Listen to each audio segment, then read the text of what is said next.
Hi there, and welcome to the Call to Cinema. My name is Aaron, and if this is your first time here, congratulations. Thanks for coming in and checking out the video.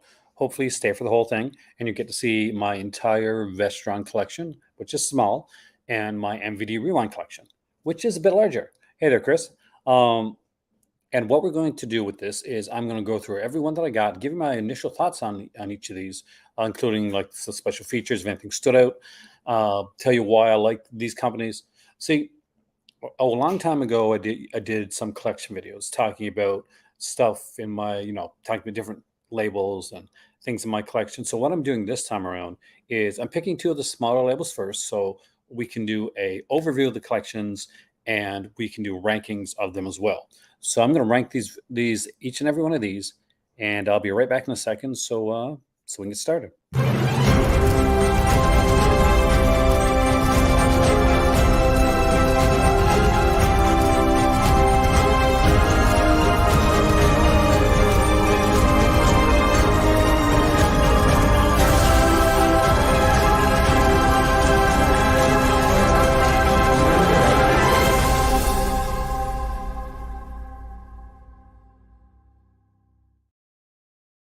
Hey there, Ice. Hey there, Chris. Um, so, as you guys know, I've been collecting for a long time, and I've been collecting pretty much every label that I can. Hey there, Alan. That I can get my hands on, anything that I can get. When I went to England, I grabbed a lot of 88 film stuff. I grabbed a lot of like Arrow video stuff, and the one the labels that kind of ring out to me the most right now are some of the ones that give me that experience of a video store. And both of these really, really do that. So what I'm going to do first, so we'll start with Vestron because it's a smaller collection. There's a lot of Vestron stuff out there. If you are lucky enough to live in the United States, then you have gotten a lot of these Vestron titles for extremely cheap, especially lately. Like the stuff that's coming out now, stuff like Little Monsters, the Dentist Collection, Silent Dead Night 3, 4, and 5. All of those super cheap. Dementia 13 came out for under $10. I'm so jealous of you. I really, really am. So I only have around 10 Vestrons in my collection. So I'm going to go over the ones that I did get. I got them all for a birthday. Hey there, Joe Stradamus. Welcome, man. And I thought it'd be fun to look at them, see how Vestron has come and how they've grown. And for a while, it seemed like they were gone. But Vestron's one of those companies that if you're like an older guy like me, you remember Vestron Video. You remember them from being like a company that did a lot of like kind of cool titles, horror, exploitation, action, that type of stuff. And you knew the Vestron logo when you saw it. So let's start. So, and some of these aren't in the right cases right now, and the slips are off them, but I do have all the slips except for one. One I don't have a slip for, but there's a reason for that. Hey there, Alvin, welcome, man. Because it was I bought it at Walmart, and that one didn't have the slip. The rest, most of these I got for my birthday, because Vestron's a good birthday company. So, Chopping Mall was their first release, and I love this film. I love this film so much that back in the days of VHS, I actually acquired Hey the Heroic Man and on getting the rights to this film. I didn't end up going through with it because I ended up moving, but I was really looking towards getting the rights to this film and starting my own label. That was a long time ago, back when VHS was a thing, and I wanted to put, I guess, what we consider now features on with them. I wanted to dive deep. So this is the first one. There's some neat stuff on here too. We get a audio commentaries. We get like three audio commentaries on here. There's some featurettes. They hadn't really like hit their stride when it comes to features, but there's some good stuff on here, including the commentaries with Nathaniel Thompson, Jim Wynorski, and of course Kelly Maroney, second unit director Steve Mitchell. Hey there, John. Welcome, man. I think Don't Look Now will definitely come out from Criterion. I'd be very surprised if it didn't. Surprisingly, not like you'd think. When I was looking towards the rights, and I never did go through with it, so but the rights cost at the time wasn't overtly expensive. It was enough, and I was making a lot less money at that period in my life, and I was in a much different place in my life. Was a lot less than you'd imagine. Number two is Jackie Kong's Blood Diner, and I have to be honest, this is one that I had initially like seen a long time ago, and I didn't really get into it that much. So it took this one was got because it was number two, and I'm pretty OCD, and also because it's a kind of a, a sequel of sorts to Blood Feast, and Blood Feast was kind of cheesy fun, but there's some features on here. Out of Comtour with the director, some featurettes, but this was never one that really rang over like super high with me. Now, number three, however, I was so excited about. I love this film, and I always thought that this should have been like it missed the boat because this should have been a TV series, and that is the Waxworks collection. So it's done differently in the UK. So if you're living in the UK and you see this Waxworks Vestron, then it's Waxworks. But if you're living in North America at the time, then you got both Waxworks and Waxworks Two, and you correct me if I'm wrong. If anybody here is from the UK and got the UK edition, but I'm pretty sure the UK edition only had the original Waxworks and didn't have the sequel in there. But this one has both of them. A lot of fun with both of these releases. Very cool out of commentary, and the Waxworks Chronicles featurettes were really fun as well. I was really excited to get this release. It's one of those like video store kind of like silent sleeper hits. That's what I want to say. Kind of a sleeper hit. Waxwork 2 is definitely underrated, and for me, Joe Stradamus, it sets up for a sequel series. For those that know, I used to write, and one of the things that I wrote when I was writing, I wrote a script for a TV series. I did a pilot. It never got picked up. Never got really shopped out around too much for a Phantasm series because obviously Coscarelli is very he does Phantasm. But when I was working to go for like a Disney internship, I did that's one of the things that I wrote. But yeah, I thought Waxworks would have been a great. If you watch the sequel, if you ever watch the sequel again, it would make a great series. It really would. I will rank these after Silent Return of the Living Dead 3 with the beautiful, gorgeous, alluring Melinda Clark. Yeah, she is known as Minnie Clark during this time period. This is pretty much the Romeo and Juliet of zombie films, at least at this point in time. There would come others, but this was pretty cool. It's pretty punk, and it's an excellent ones. We get like Ida Comtour with Brian Yuzna, with Melinda Clark, with Tom Ramone, who worked as the special effects artist on here. Melinda Clark she's been gorgeous all over the years.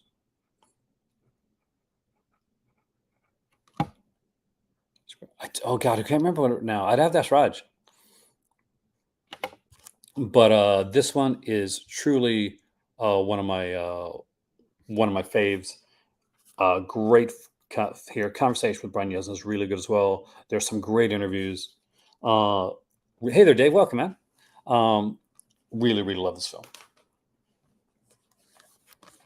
And we're skipping a few because now when I say my collection, understand this is my collection thus far because not everything has gotten out of the box. There's a lot of stuff that I haven't found yet.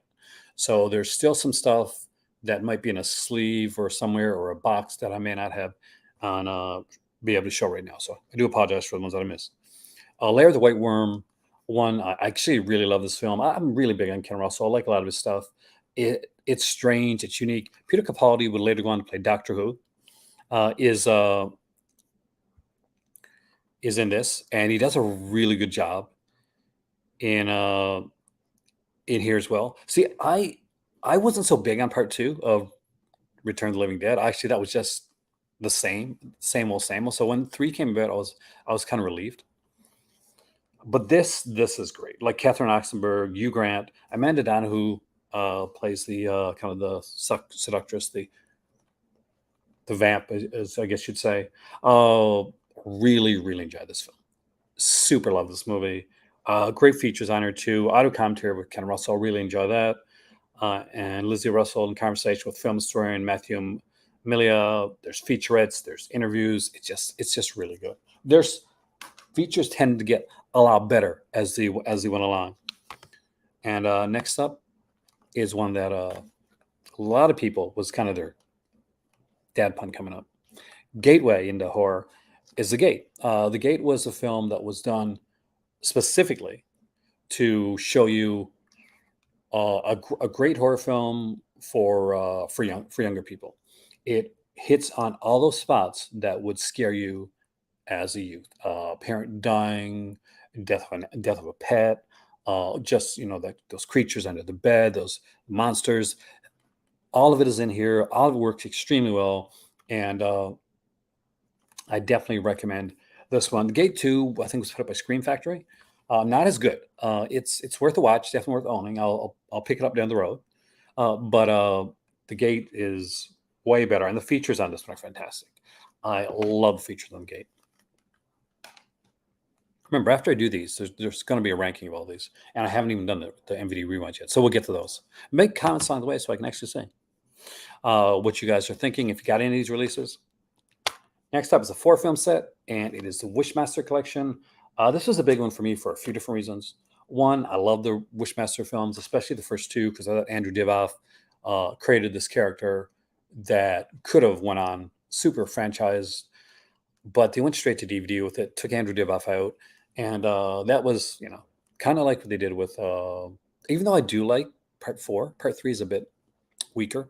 I do think the first two are the best, and specifically the first one, but I love the second one as well. Like, just really, really great stuff. When I was writing for a company in Ohio that did like indie comics, and they had different like merchandising. So I wrote a few like films for them for very pretty much slave wages back in the day. Just get my foot in the door, and the took the film, what was really short, that I had written and they'd filmed, and they brought 2 conventions. And the first time that I ever got to see my the first film that I wrote, before even seeing the film myself, in somebody's hand, it was in Andrew Divoff's hand, in a picture that was sent to me from the guys that worked on the film, which got me super excited. I'm like, yes, Andrew Divoff has at least seen the outside of a film that I wrote. And then I saw the film, and I'm like, oh my god, I hope he didn't see the inside of the film I wrote. But this has all 4. This is a lot of fun. Commentaries, featurettes, trailers, galleries, and more. Great features on this one too. Love this one here. One of the very first things that I bought on DVD, when I first bought a DVD player, actually literally the first thing I bought was the Artisan Wishmaster 2 double feature, and it had like some couple Easter eggs, really, really cool stuff. Going from one collection to another, we have Warlock, and again, like all 3 of these are really fun. These are more consistent than the Wishmaster films. Even like when the kind of take out Julian Sands, he's really good. And I'm not quite sure of the updated news on Julian Sands, but I'm hoping he was found okay. I don't know. But even when they took a Julian Sands upon Bruce Payne, the films still were fun. They still had a fun quality to them. I really enjoyed the first one as a theater film. The other 2 were straight to video. But I liked all 3 of these films. I thought this was a really solid collection. I love what was done, the behind-the-scenes footage, trailers. Just a little bit like less on this one, but it's a really good set of films. So it's a classic with Maximum Overdrive. I know. But it's a fun film. People rag on this one because this was so put badly. Stephen King was coked out of his mind when he made this film. He doesn't remember making this film, pretty much. And then people will say things like, well, and there's the trailer, like, I'll scare you. I'm really going to scare you with Maximum Overdrive. Okay, so he didn't scare us. I don't think it's more of a remake or retelling. I don't think it's either, really. I think you can say it as in Julian Sands is a warlock, and it's a different story, and he looks similar, and maybe like warlocks have a similar look, or maybe he's a relative of the other warlock, but it's very much a different story. Like Bruce Payne. Bruce Payne does look a bit like kind of a Julian Sands. Hey, Dustin, welcome, man. A Julian Sands style look to him. But again, they're all different warlocks. It's just the only thing that really kind of puts them together is the warlock kind of moniker. But even though it's Julian Sands playing the warlock in the first and second film, I've always taken it as a different warlock. But yeah, this one's a lot of fun. The features on this one are great, including one from with Jonah Ray, who go on to do Mystery Science Theater, and Ryan Turek, who do those Halloween films, newer ones. There's a lot of cool features on here. Love the stuff. Really enjoyed this film, and it has a banger of a score because it's AC/DC. I grew up with AC/DC. Not literally, they weren't like next door, but I used to listen to them all the time, and I love the stuff. Shivers, Canadian. I gotta love this film, right? But not just that. Shivers is one of those that I just enjoyed the hell out of. And I had the Arrow Steelbook edition of this, but this one here included a commentary about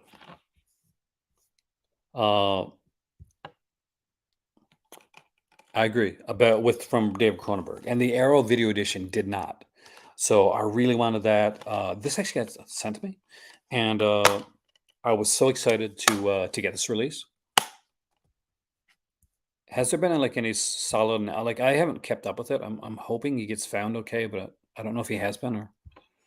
Uh, but yeah, this is a great release. And with that being said, let's rank them before we go to MVD Rewind. And I guess I should do this while I'm waiting. We do have a super chat button and a donate link. If you want to use that, I really, really much appreciate it. We've had some hard times on channel with demonetization, so it always helps out. We're on a Patreon, whatever. Fantastic. Like, share, subscribe. I always like seeing you guys come here no matter what. But I did my due diligence, right? All right. In last place, I don't think this is going to surprise anybody that I've put this in last place is because it's really one that didn't work that well for me. It's okay. Is Blood Diner. Blood Diner, I got it because, and the truth is, I got it because it was really, really cheap, and it was a Vestron collector's edition. And in Canada, Vestrons aren't cheap; they were like very expensive. But on my birthday, in St. John's, just before I moved to Nova Scotia, Vestron, there was a big Vestron sale on Amazon, so I got whatever I could, and this one here was really cheap. So I picked up that one. I don't know how much I'll watch this one over again. It's fun. It's okay, but it's not great. Next up, because these are all good titles, it's really hard to like take these and kind of like rank them. I do love the film, and I did say how much I liked it, but Maximum Overdrive, like fantastic score, wonderful film. Like the cast, you get to see Bart Simpson, with the actress that does the voice of Bart Simpson in this. But that'll go number 9. There are so many good titles here. This is a killer part. In number 8, I love Ken Russell, but sorry, Ken, I love Lair of the White Worm. This is a really good film. It's a real kind of a sexy film. She is super sexy. But I got to put something somewhere, and these are such great films that you're going to go to the 8th place. In 7th place, and I don't think it's a bad 7th place, is The Gate. I really like this film. I think if you got kids and you want to introduce them to horror, right here. The Gate, Monster Club, those are the 2 movies you show your kids. And that's the way to introduce them to horror without kind of traumatizing them for life. So I need 6th place. It's getting hard now. It's getting really hard now.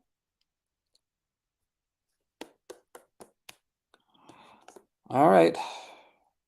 So 6th place, we're going to put Return of the Living Dead. Whew, this was hard. Part 3. I really love this film. And like everybody, when I saw this, I was totally in love with Melinda Clark. I don't think anybody wasn't when they saw this film. Because Melinda Clark kind of supersedes. She is gorgeous, and she is cocky, and she plays bad girls a lot, and she's just incredible. But really, really enjoying this. But 6th place. Now in 5th place, again, these are getting hard. It's getting harder now. We are going to put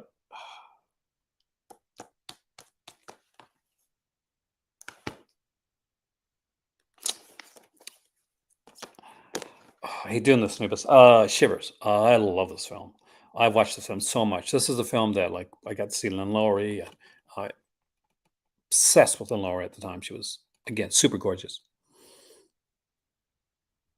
Yeah, I'm like, it works so well. Like, 3 works so well. Like, none of these are bad films. There isn't a bad one in here. Like, Blood Diner is the only one I'm kind of mediocre on. All the rest of the films I'm just ranking, but I love all of these releases. In fourth place, we are going to put Chopping Mall. Again, one of my favorites. I have a personal connection to this film, but it's got to go somewhere. And fourth place is pretty good. This is such a cool film. I definitely recommend it. Great cast: Tony O'Dell, John Treleski, Russell Todd, Paul Bartel, and Mary Warnoff are in it, and Kelly Maroney, and good old Dick Miller.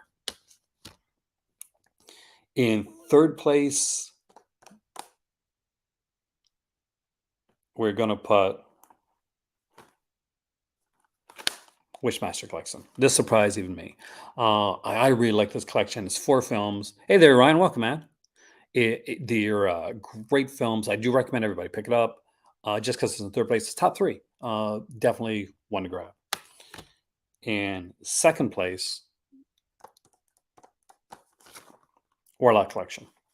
Again, I just found that Chopping Mall does rule. It is one of the, what the heck happened to my comments?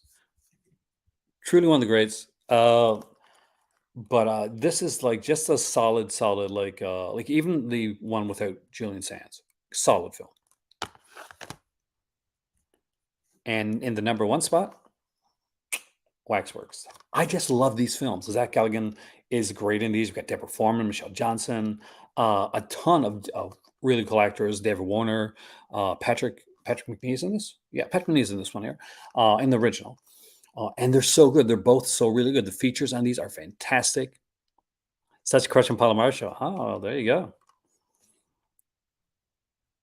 So I definitely would recommend. I would recommend any of these Vestron titles because I would tell you right now, I would love to have a bunch more of these. The Vestron releases are incredible. They're I got the slips over there. They're amazingly well done. I'm gonna take a sip of my tea. I'm gonna mute myself for a second, take a sip of my tea, and then, my friends, we're gonna do MVD Rewind. That collection, that's bigger.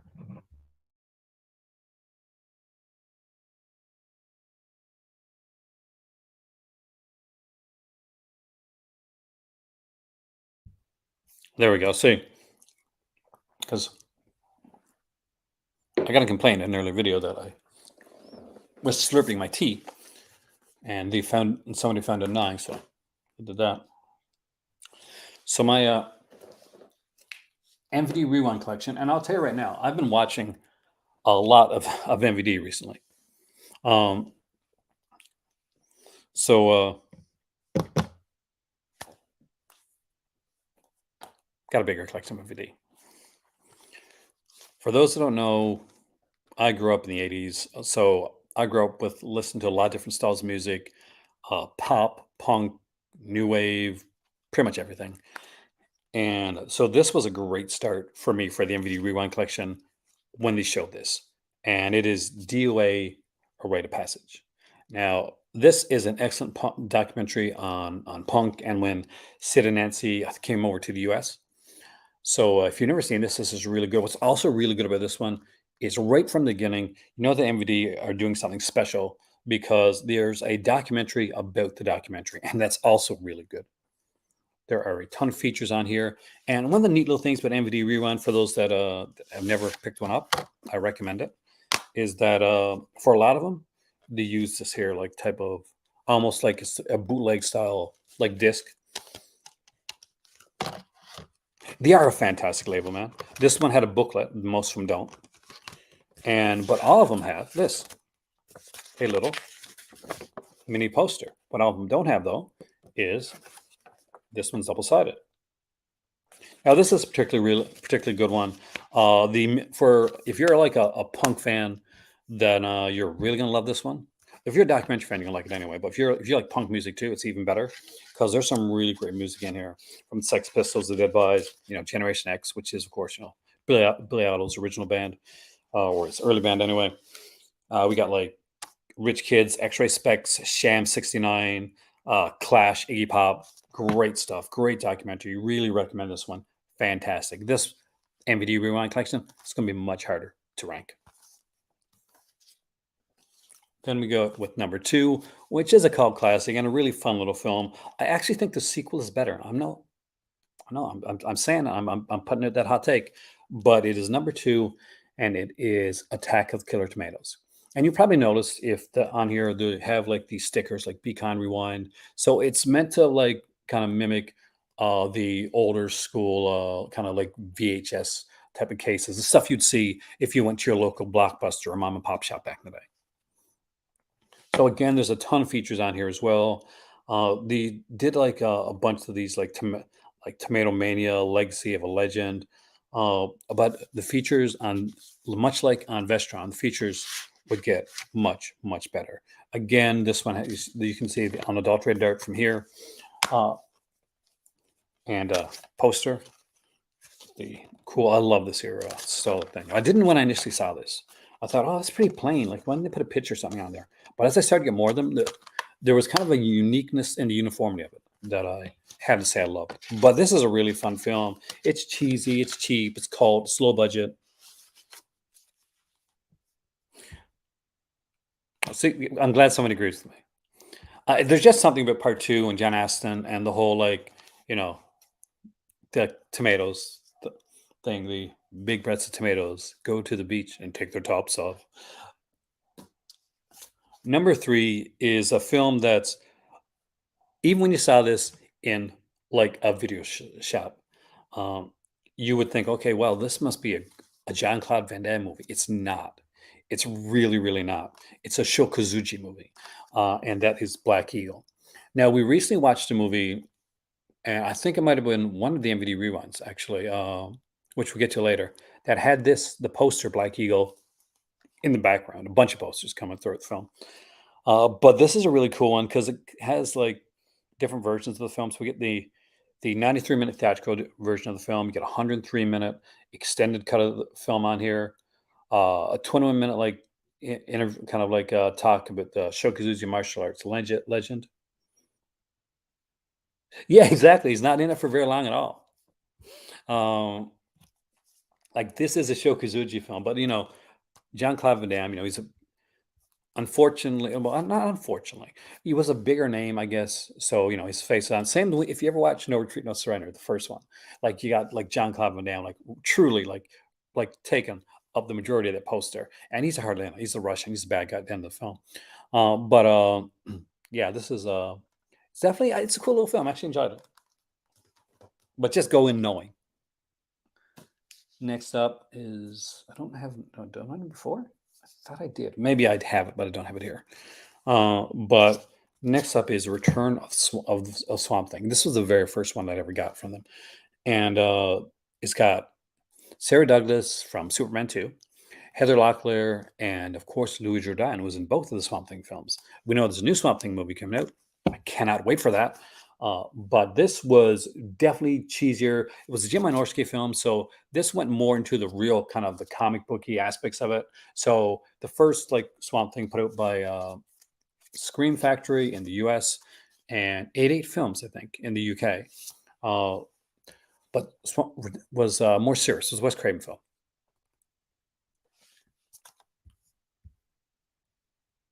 Yeah. Oh yeah.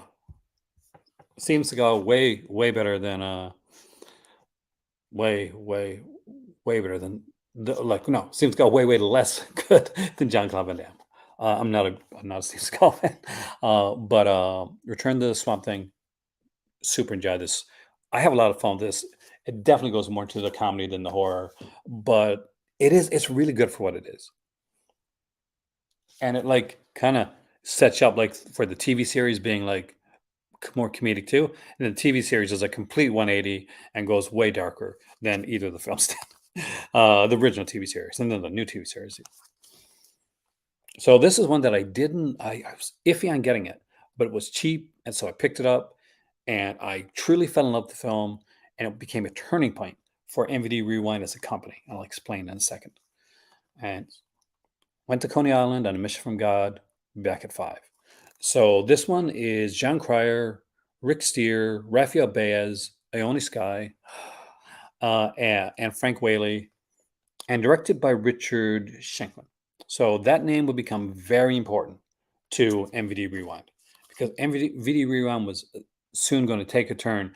And rather than doing like 20-minute featurettes or a 10-minute documentary, a 10-minute like interview, they would start doing uh, full length making of retrospective documentaries on a lot of their films. The director that would make those documentaries for them was Richard Schenkman, the director of this film. And this is so good. I had no idea how good this movie was going to be, but it's one I watched several times actually. And it was such a weird title. I had again, I didn't think I was going to like it. I bought it because it was cheap, but I really enjoyed it. The importance of physical media and keeping things, making sure things. Uh, let's go. Yep, feel you on that one, man. Only Sky, Jennifer Connelly, right? Abominable. This was a movie that was newer, in that it came out in the I think in the 2000s, uh, but it was almost lost. See, the director wanted to get the rights to the film to get it back, and after a while, he managed to do that. Unfortunately, he he couldn't find the film. There's elements missing. There was whole reels missing. It took a long time for actually to even get, to get the film together, and it took a ton of work. This is what happens when people just go to like, oh, don't worry, we can stream it. We can do, we can just, it'll be there forever. It won't actually. So when you're doing your video collection, your movie collection, and you're kind of deciding what you want to get, you're curating your films for what you want to watch, like for from today, tomorrow, in the future, and in a lot of times too, you're curating what the next generation of you is going to see. So there you go. Abominable, excellent, excellent film. Tiffany Shepard is not in this enough, but she's in it enough for me to say I love Tiffany Shepard. She's so amazing in everything she's in. This is a great cast too, by the way. Jeffrey Combs is in this. Matt McCoy is the star of this. This is pretty much Rear Window with Sasquatches. Literally, l- you may know it from Dream Little Dream, right? I don't know. This is a really good film.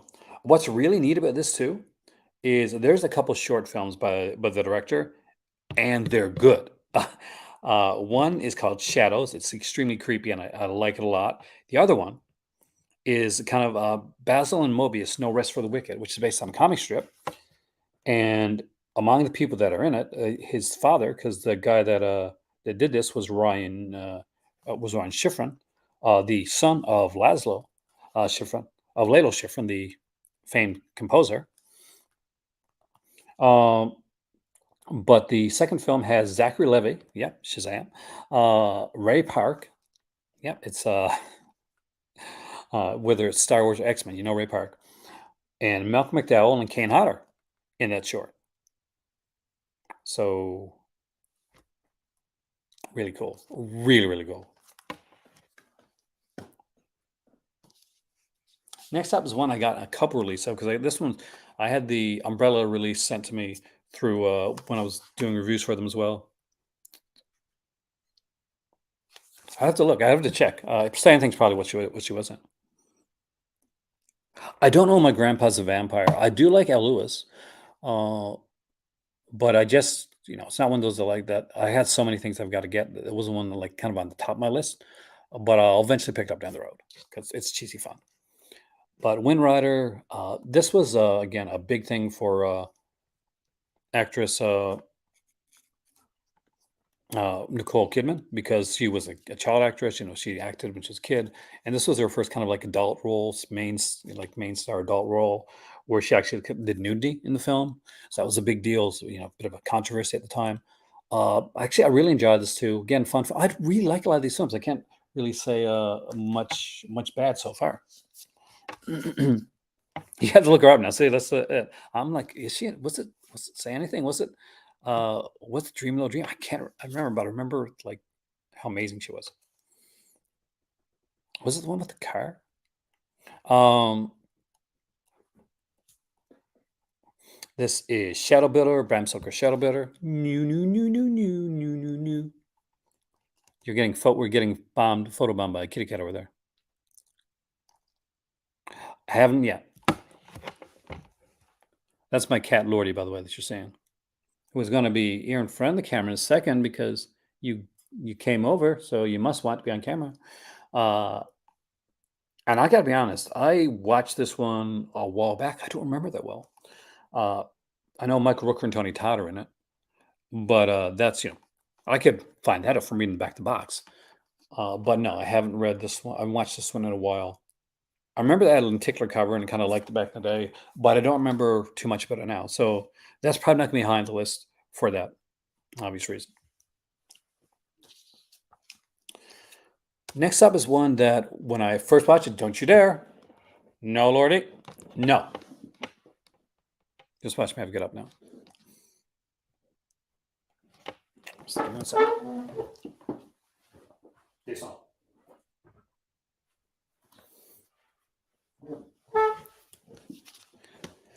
Have quite the cat. She sleeps in the day so she can terrorize me at night. Is Olivier Grenier in Olivier, I think. Angel Town. Olivier.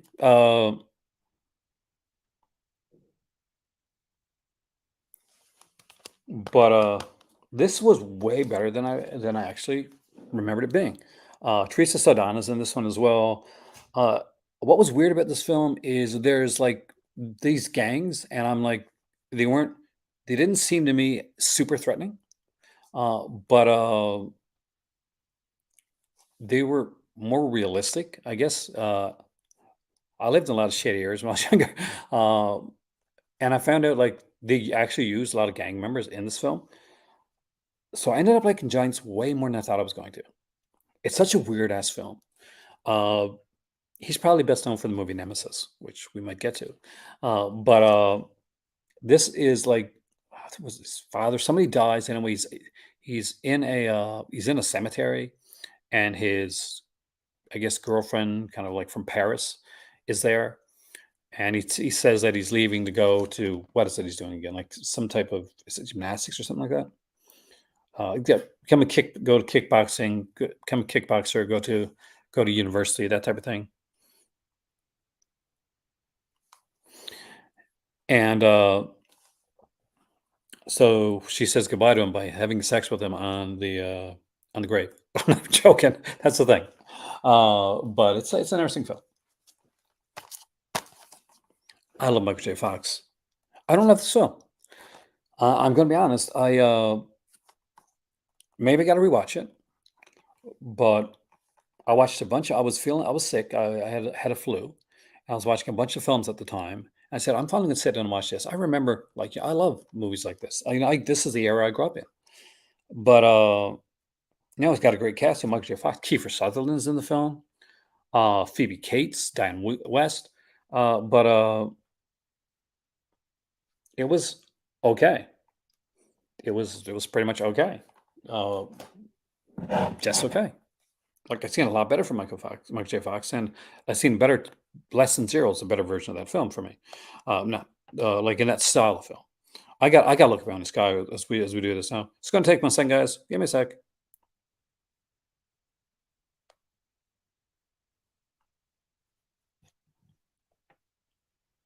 Would probably definitely have been Say Anything. River's Edge. River's Edge would have been like a big one for me for Ione Sky. River's Edge was an amazing film.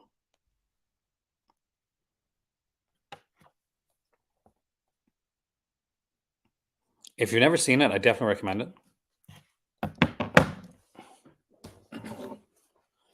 Next up is Olivier Grenier again with Nemesis. Now, he was only in, as far as I remember, the first Nemesis film. What's really cool about this one is there's a ton of stuff on this one right here. say anything is, I think, what everybody fell for in. Hey there, Joy. Welcome, Jay. Sorry. Well, hopefully you enjoy it. Um, this is there's like different cuts to this film, and for like the first time, like Albert Pion, rest in peace, man, did this film, uh, and it has a cool cast. You got like Tim Thomerson in this one here, Carrie Hiroyuka Tagama is in it, Deborah Shelton, the beautiful Deborah Shelton, Brian James is in this movie. Um, it has the Japanese like Laserdisc edition, extended cut on here, which was super cool. There's like I think 3 cuts to the film. There's the director's cut, there's the Japanese cut, there's the theatrical cut. And really, really enjoyed this. Was super excited when I got this. Hey there, Matt. Welcome, man. I know. Well, that's the thing. It's been harder lately, and I think my channel has dropped a bit in like in some of the notifications and ratings. But hmm, all the excitement, right? Double Dragon. We bought the 1-1 Films edition of this one, and it was good, but it was like there's no features on it. Then they announced this one, and it's loaded with features. What we're talking about, like making of, like a big making of the movie, uh, Don Murphy portrait of a producer, the 1993 pilot episode Double Dragons animated series, the Almighty Pians, right? Yeah, damn straight. Um, and this is so good. I mean, like Kristen Wagner at the time, she's Kristen Wagner. Uh, she was married to Jack Wagner. They're on soap opera General Hospital. She is at her most beautiful in this movie, like hands down. Alyssa Milano too. She is gorgeous. Mark Dacascos in this film. We got Robert Patrick. Scott Wolf is in this. This is people rag on this film a lot. I love this film. I think it's utterly fantastic. It is so fun and cheesy. And now we get to something else. Showdown. This is a Karate Kid knockoff, starring Billy Blanks, and for those that picked up Sworn to Justice when it came out from Vinegar Syndrome, and the bad guy who plays Eugene plays the kid in this one, Ken Scott. Much like Grease, these had to be some of the oldest high school students I've ever seen on film. Um, Patrick Kilpatrick, who I love in Scanner's Cop 2, really choose the scenery. And I mean like a rabid dog going after like meat. That is the one you sent my way. Me and he actually sat down and watched it the other night. So we had a lot of fun with that. Oh, that's hard. I mean, like Street Fighter's got the cheese, Double Dragon. I like them both. So I'm gonna say pretty much even, but for different reasons. Do you have this one? So he is. I think he's method because oh, they seem at least some of them there are like oh yeah, they could be at like pretty much at the age of the Slaughter characters. But is this fun? Oh my god, yes. Making of is great, and it's long, 98 minutes long. Making of. See, that's what I told you when Richard Shankman got with him. Patrick Kilpatrick, super insane. This film. He's like the guy from Karate Kid on like steroids. He's like killing them like a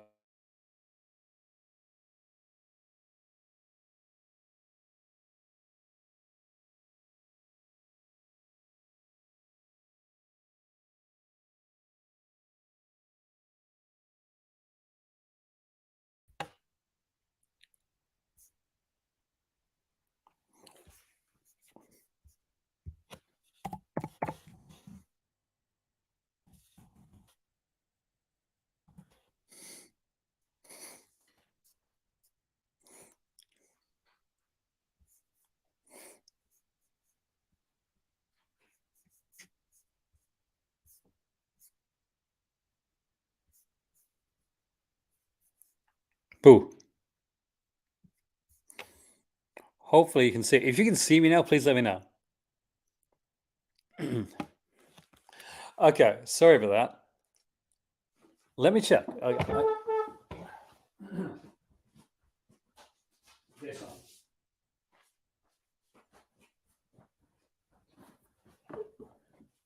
And yes, Anubis was correct. He knows all about this. My cat got up at my modem again. It's okay. I mean, it's not one that I'd go out of my way to get. But if you get it cheap, yeah, my kind of some of my go-to books there.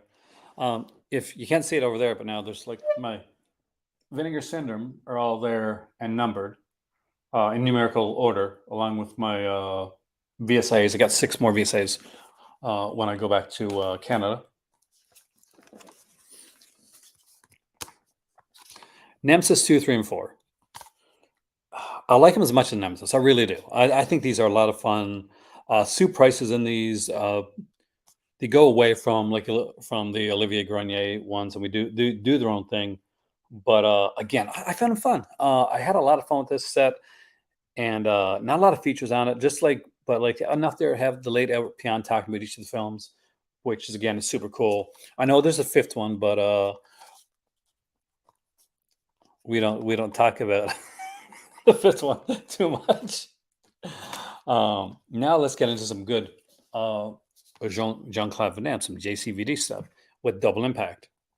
Because what's better than one Jean-Claude Van Damme in a movie? 2 Jean-Claude Van Damme. They discovered the secret sauce right here. This is so cool. And rather than make the documentary into one big documentary, because it's Double Impact, they broke the documentary up into 2 pieces. So you get 2 like halves of the documentary. It's really just putting takes the documentary and putting it in 2 parts. But it is so cool. It is so well done. Uh, and it's like 53 minutes for one, 59 minutes for the other. Way over, so over 2 hours long, just for for the making of itself. It is John Claude Van Damme and Double Impact. Like, it's your favorite JCVD movie? It's definitely up there for me. Um, Again, I still need to get the other one they have. What's it? The Lionheart? That's see, I still need Lionheart. Somebody needs this. Somebody, if you ever find Lionheart cheap somewhere, guys, buy me Lionheart. But yeah, this is so cool, and this definitely gonna be high on the list. Space Ice would definitely agree. If you don't know who Space Ice is, you got to find it. It's on YouTube.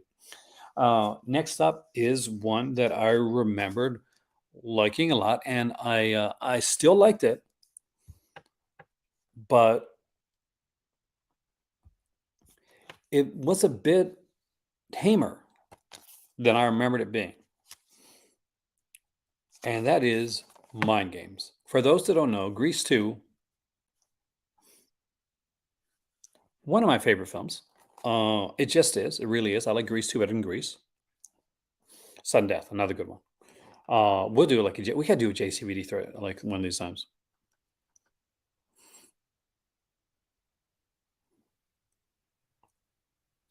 But yeah, it's again 108-minute making of, which I got to watch because I haven't watched the making of here. Um, but it's okay. I mean, Maxwell Caulfield is in this. He's really really good.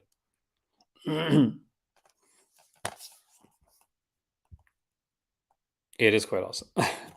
But this takes a long time to get going. And Sean Weatherly is in this. And correct me if I'm wrong, doesn't Sean Weatherly normally do like more Skinamax type scenes in some of her films? Or am I getting confused with somebody else maybe? Uh, because, oh my God, she's so unlike one in this film. Edward Albert Jr. is in it. Edward Albert, son of Eddie Albert, is in the film. He's really good. Hey there, Dag. Welcome, man. And he's so basically what it is there is a family, and they're going pretty much a cross country trip in a one of those those big RVs, right? But the the mother hates the dad. Like she's gotten to the point. Has some great bundles. I'll check them out afterwards, man, because I got it up here to check out. But this is where he punches the snake, right? Yeah, that was awesome. But it's slow, and the characters, especially of the mother, and I think you're supposed to like her, is pretty unlikable. Uh, but yeah, maybe I got to rewatch this. However, this was fun as anything. Am I getting the Superman 5 movie 4K collection?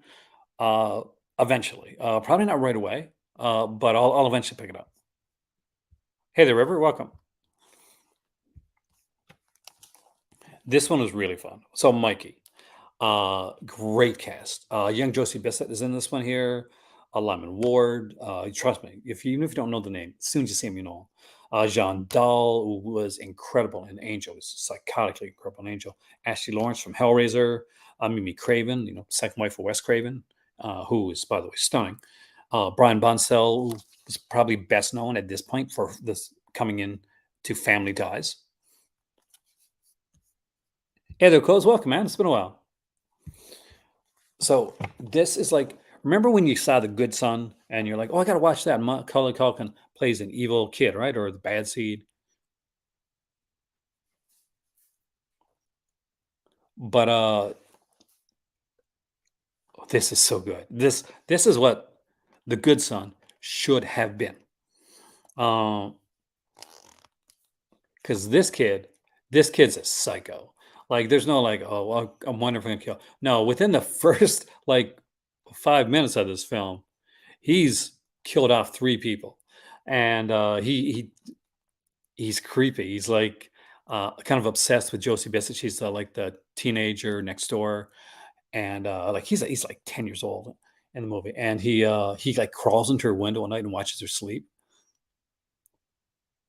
But the Peeper sounds good. But this Anubis, you must have this. This is so fun, so cheesy fun. Um, and it's got a very cool, again, feature length making of 127 minutes long making of the film. And Brian Bonsell, a grown up Brian Bonsell, is is in the making of.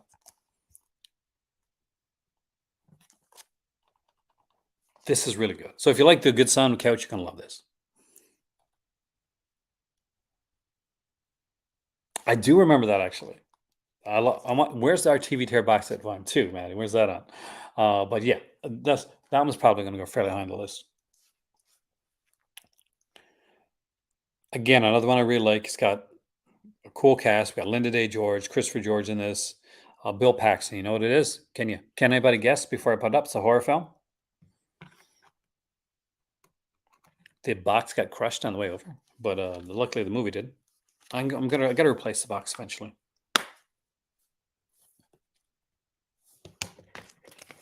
But the next one, isn't it? What I'll do is I'll take the poster to show you that way.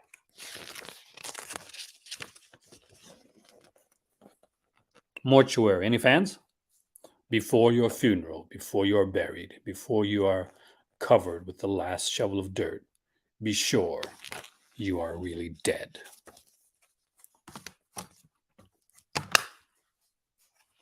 Come on. Is that not like a great tagline for a film? It's cool. All right. Golan and Globus. Exactly. Where the Canon film was made. Uh, and we all rejoiced because we love Canon and we loved watching those Canon films. So the documentary is really good. However, I guess they weren't as excited about that, so this was made. The Go Go Boys, the inside story of Canon films. Now you can't talk bad about that. Well, he won't. He said you can talk bad about the failures, but in my opinion, we had no failures in our library films. I remember the apple. So this is a second documentary about Canon films, pretty much from the guys themselves.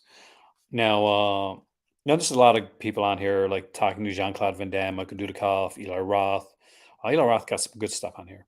Boaz Davidson, Menem Golan, Urim Globus, of course, some of this archival. Sylvester Stallone, Charles Bronson back in the day, Chuck Norris.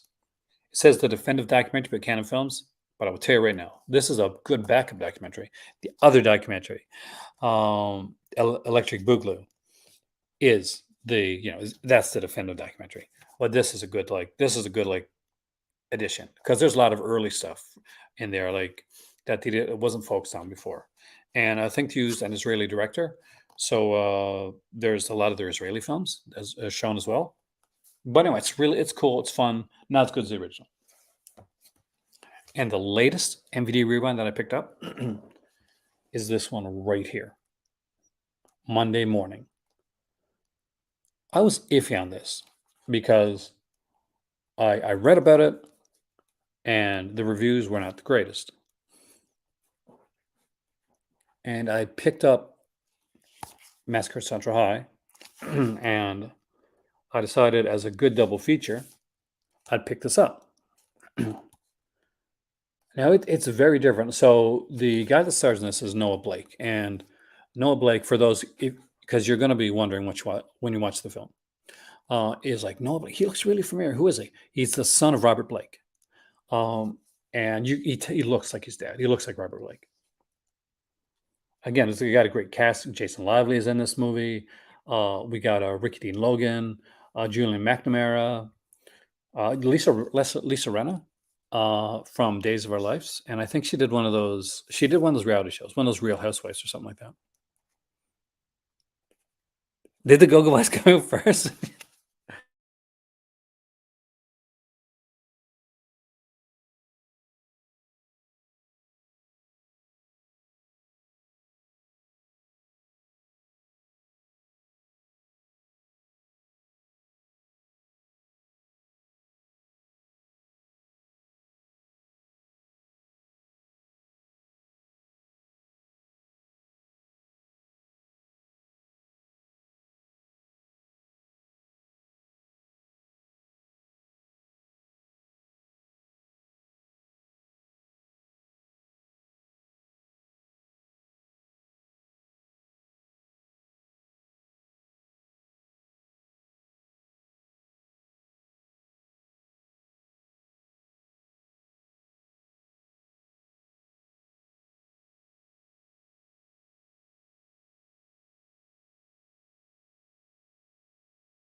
Here we go.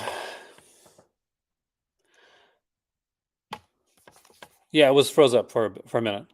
Lisa Rinna was at Meryl's place. She was at Meryl's place. I should know this because I have Meryl's place upstairs. This is my animation section. We're gonna be doing like some videos. I got a video done for the omnibus and like graphic novel collection, and that's coming up on it's coming up on the Crimson Cult, and then comes up like a week or two later on my regular channel. Same thing I'm doing over here. So this movie here actually is pretty good. I really enjoyed it. Done by Don Murphy, wrote and directed it, and basically this film was titled Class of Fear. It's very almost like a TV movie aspect to it, and you would think that would like kind of like take away from it. But I like the actors enough, even though a lot of it was pretty telegraphed. I have House on Sorority Row on DVD. I was going to pick it up, but I didn't get a chance to pick it up because I didn't get down to the store to grab it when I was down there last time. But I will be grabbing a House on Sorority Row. That would be almost tops of the list. Pokemon first movie in 4K. That'd be nice. Now let me grab them because you can see I'm over here. And the reason I moved over is because I had a lesser connection over there. So for those that haven't seen it or you want a sneak peek, like some of my animation stuff, some of you guys are gonna love this. And some of the Funkos and everything are. over there. Anyway, we need to rank these.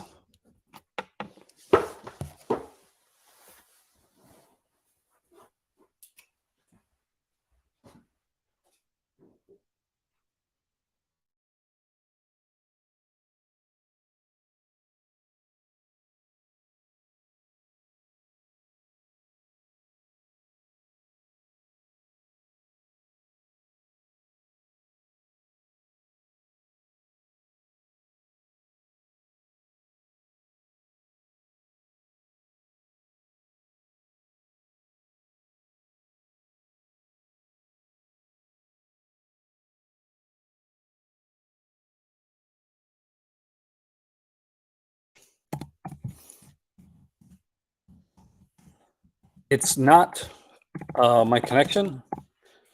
It's StreamYard. It's the StreamYard server. So I do apologize, but it's right on the StreamYard thing itself. My connection is solid with 3 lines. The StreamYard server connection is only 1.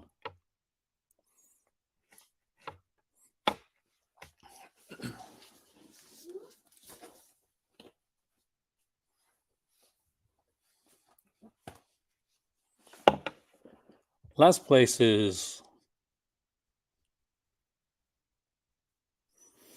pretty easy for this one right here.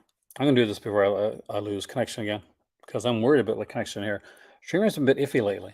Like if I got to go over to another one, I will. But StreamYard, don't make me go over to another place.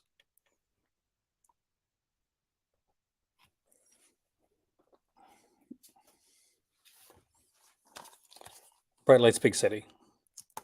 Definitely my least favorite of all these. The one I've enjoyed the least. So this easily goes into last place. Next up is the Attack Killer Tomatoes. I did enjoy this film. I really like it. I thought it's fun, but it even has 8mm short film on here. But I'm just putting them in order like I kind of enjoyed the films.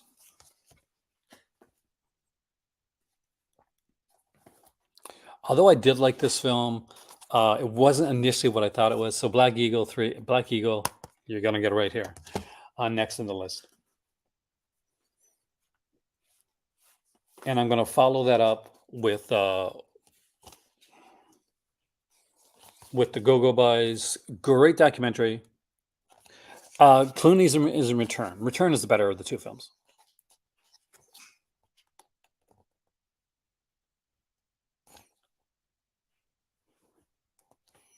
So that and by the way, this doesn't mean I don't like them. It's just I got to rank them. So we're going to rank them like that. For me, easily next up is Showdown, which was a lot of fun, and I do recommend like checking it out. But ranking order,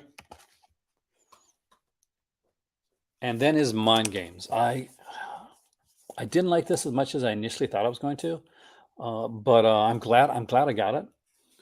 So I want to definitely I want to look over like Bob Yaris, like the producer of the film.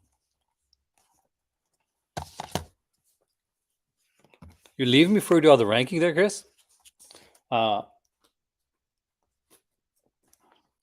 probably would put this one beneath Mind Games. Actually, Wind Rider. I liked it, but wasn't super my favorite.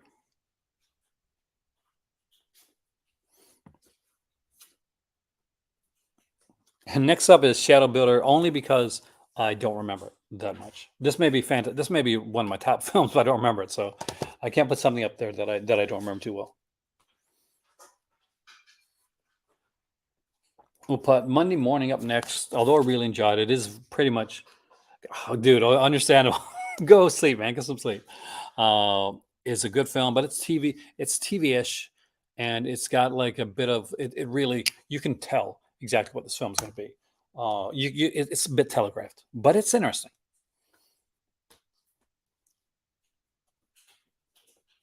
Getting up there, and next up is going to be Angel Town. I really enjoyed this film. I think it's probably was a great introduction for Olivier Grenier, but yeah, it was the bad guys weren't exactly the strongest.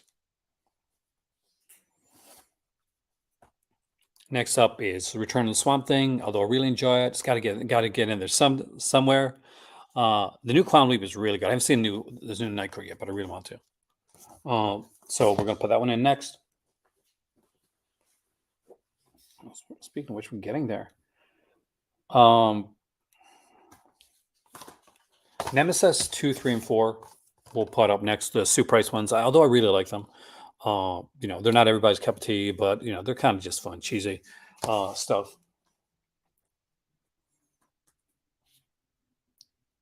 And I think, oh, it's getting hard now.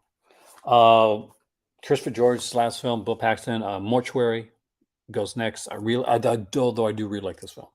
So we're getting into now all these films on and here are like I like all these films. Some are lesser than others, the lower ones, but we're getting to the point of like film. I'm just hard to put them in order.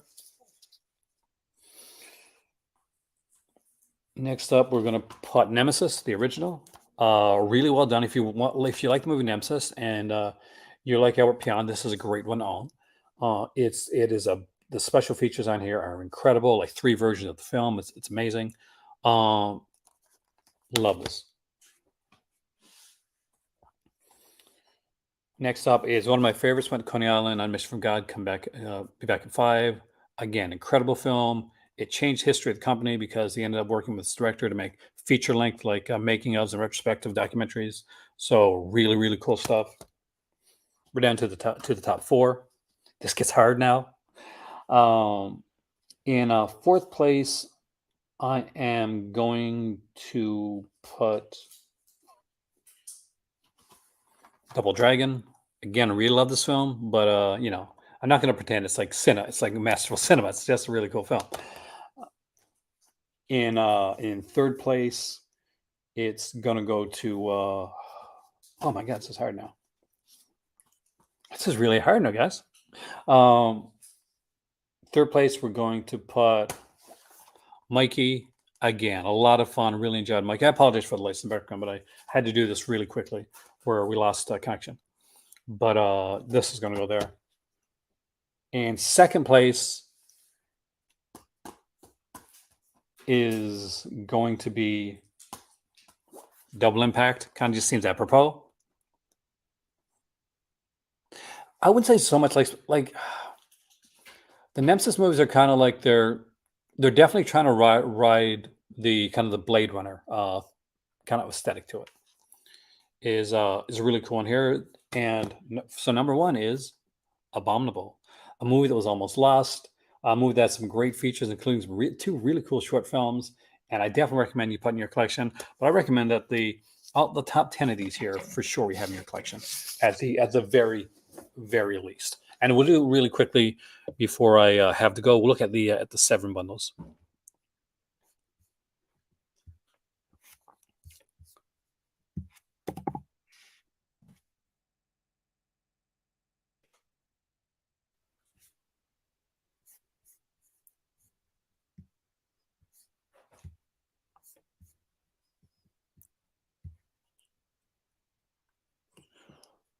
So let's check that out. Oh wait, I guess I gotta share the screen again because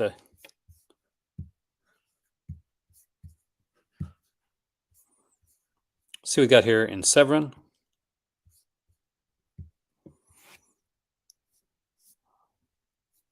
Not seeing any bundles here as of yet. There's this Mel Meets Milan bundle, which is a cool one actually. You get like Tac Force Z, you get the Violent Streets set. That's Umberto Lenzi set. Definitely recommend that one.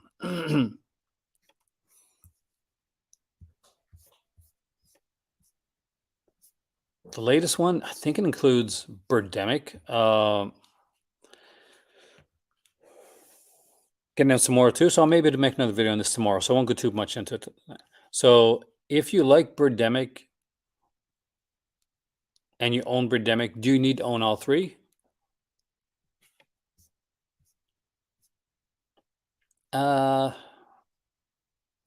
Maybe part 2. Like if you can get this for like fairly cheap and you got money to spare, okay.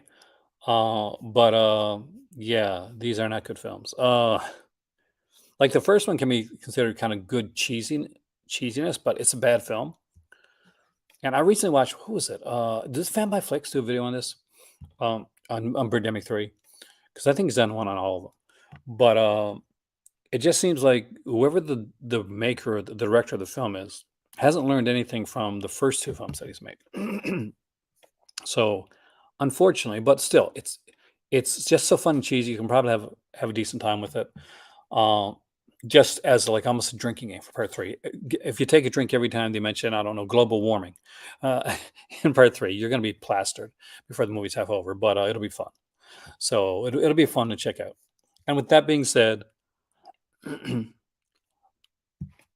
want to thank you for joining me here tonight and for sticking with me, even though we had some technical difficulties. So I really appreciate that. And I appreciate all of you guys here.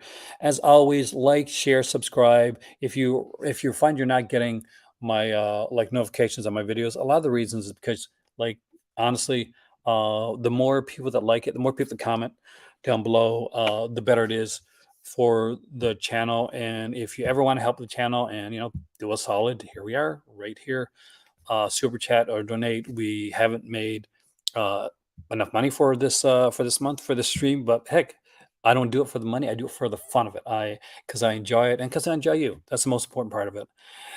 So thank you guys so much for joining me today. If you've hit that like button, I want to thank you extra special because you guys are awesome. And karma, good karma for you. I will see you guys soon right here in the Call to Cinema for another collection video. We'll check out the Severance stuff. There's so much more we're doing, and a big tour of the movie room is coming up, and we're gonna have fun with it. See you soon, guys. Thank you so much. I could not do this or would not be able to do this without you guys coming in. So you guys are awesome.